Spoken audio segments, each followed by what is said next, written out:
Hello friends, welcome to my YouTube channel Placement Ki Umeed.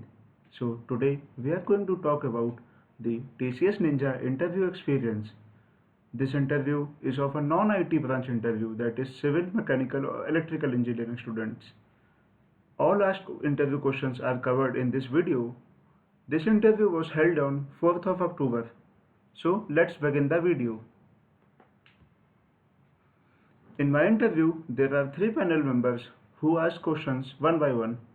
All of them ask both technical and non-technical questions as usual. And what I recommend you to prepare at least one language and also work on your core technical skills. Like if you are from civil, then learn basics of civil engineering technical terms, and if you are from mechanical, then learn basics of mechanical technical terms. And don't miss the OOPS concept either in C++ or in Java, because OOPS is very important in terms of coding. And if you are mentioning any core designing software, then be ready for the questions from that, like software, AutoCAD, and any other CATIA, SolidWorks, any of the designing software. If you are mentioning in your resume, then be prepared for that. And what I say is the questions are basic, but you need the basic knowledge at least. And the first question they ask me is, tell me something about yourself. This is the most obvious question and the most important question that actually drives your interview. Yes, you heard it right, the most important question. Most of you might have thinking that this is the simple question and give the answer casually, but no, don't take it as light as you are taking it. This is very crucial question. How you give your introduction decides how your interview is going to be. So be prepared with a good introduction, and if you want a format of the introduction, then you can see my previous video where I give the proper format, and I will provide the link in the description.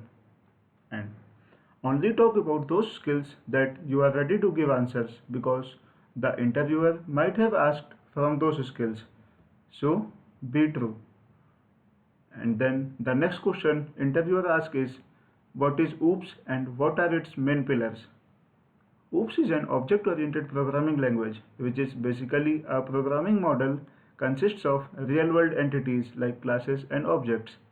It makes the complex code easy to write and implements code reusability, and also enhances the maintainability of the code. The main pillars are: first, inheritance; second, polymorphism; third, data abstraction; and fourth, encapsulation. These 4 terms are the life of OOPS. So, learn them by heart. The next question he asks is, what is encapsulation in the OOPS?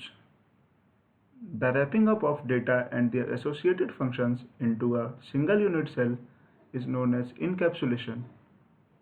It is basically data hiding details from the user. For example, in the calculator, when you want to do any operation, we don't know how it actually works. What we just do is we just provide the data and get the result. This is the example of encapsulation.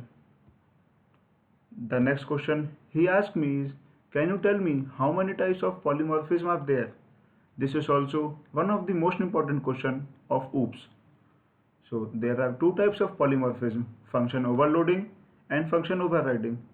Function overloading has other names also, like compile time polymorphism or early binding. We can call it any name.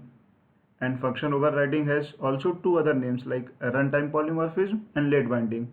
So the interviewer might have asked you that, can you please tell me what is early binding and what is late binding? So be prepared for that also. Then the second interviewer asked me the questions. Here's the first one stopped. Now the first question he asked is, you know about constructors and destructors? And I said yes. Then I was supposed to telling him about the constructors and destructors, but then he asked me, tell me about the types of constructor only. And those are very easy questions, like default constructor, parameterized constructor, and copy constructor. These 3 types of constructors are there. And then the next question he asked is from the software that I mentioned in my introduction, that I know AutoCAD 2D and 3D. So he asked me a question that, what does CAD stands for in AutoCAD, which is very basic question. CAD is computer aided design. Then he asked me to name some commands used in the AutoCAD like line command, union command, pan command, trim command, extrude command, etc. And I also explained them these commands in the interview. Then he asked some more basic questions from the AutoCAD, very basic like what is the use of pan command, how you are going to trim, this type of question they ask. Then the third interviewer started asking HR questions only. The first question he asked is why do you want to work in IT sector though you have a good knowledge of core? It was quite tricky question because I have a knowledge. So I what I said is, ma'am, because due to less guidance, I opted the core branch. But when I exposed to the atmosphere of coding, I really enjoyed it. That's why I want to come in the IT sector and develop my skills. She then said, how do you work under pressure? This is also one of the important HR question. The next question she asked is, can you tell me any situation where you find yourself in pressure and how you dealt with it? So be prepared with these types of questions also, because if the interviewer asks you these questions, then it's quite tricky question, though you have to prepare for this also. Then she asked me about, are you comfortable with relocation and bond policy? These are the questions they asked to me. And then at the end, they verify my documents, ask me to show my Aadhaar card in the video. And I presented my screen and showed them my 10th, 12th and BTech mark sheet. After verifying all these, they be like, okay, do you want to ask any question? And this is the last opportunity and the great opportunity to leave a last impactful impression by asking about the projects or about the learning opportunities, or you can ask about the work culture in the company like this. But don't ask any silly questions like salary or like timings of office hours. Don't ask these type of questions because this will give a negative impact. And that's all about the TCS NQT Ninja interview experience. And what I want to tell is my interview lasted about 25 minutes, but some of my friends' interview lasted only about 15 minutes and some have 30 minutes also. So it depends upon the interviewer.